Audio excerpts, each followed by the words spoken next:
क्या English English English लगा रखा है बे। 4 साल का था मैं जब मेरे पापा जबलपुर में किसी हलवाई के यहां काम करते थे।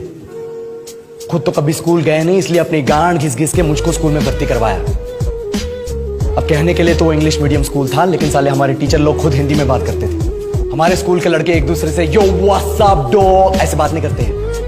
क्या भौंक रहा है तेरा लंडा आजकल है? ऐसे गले मिलते।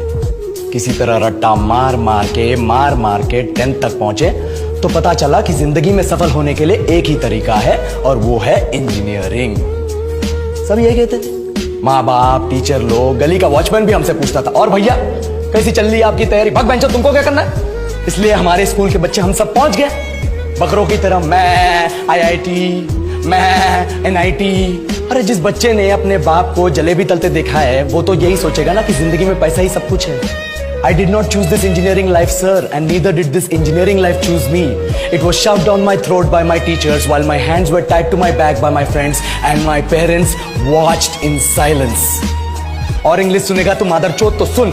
10th के बाद 2 साल लग गए इस कॉलेज में घुसने के लिए, कोचिंग में निकाल दिए। ना कुछ खेले ना कुछ सीखे, और 2 साल बाद जब यहाँ पहुंचे तो पता चला कि बड़े शहरों के कॉन्वेंट स्कूल के पढ़े बच्चे जब अंग्रेजी में बात करते हैं तो मरे हुए फूल भी खिल उठते हैं। आहा, हवा में ऑक्सीजन की मात्रा बढ़ जाती है इनकी अंग्रेजी सुन के। और पूरे कॉलेज की लड़कियां इन इंग्लिश स्पीकिंग लड़कों को अपना जीवन साथी .com मान चुकी है। तुझे क्या लगता है?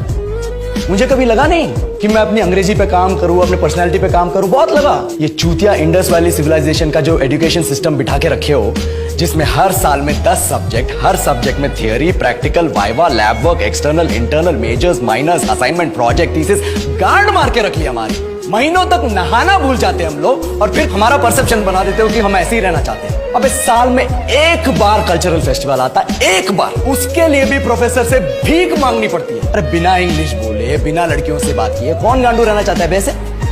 पर टाइम कहाँ है कुछ सीखने के लिए? लगे पड़े हैं कोडिंग सीखने, 3 लैंग्वेज सीख रहे हैं अलग अलग इंग्लिश छोड़ के। लेकिन जब प्लेसमेंट्स की बात आई तो सबको एप्टीट्यूड चाहिए, पर्सनैलिटी चाहिए, इंग्लिश स्पीकिंग चाहिए। It is not that we can not speak English, sir. We are just very conscious of our diction and our pronunciation and we are not confident to speak in front of anyone else. If the curriculum was a little bit diverse, if the engineering colleges in our country focused on our all-round development instead of functioning like a goddamn factory that is just mass producing robots by killing their dreams and handing out degrees, I would not be sitting here in this pointless HR interview, the likes of which exist only in our country. ये लो sir, बोल दिए मैंने 4 और line अंग्रेजी में। अब बताइए, क्या मैं आपके मल्टीनेशनल कंपनी के लायक हूं? Do I have the potential to be a slave of your esteemed organization?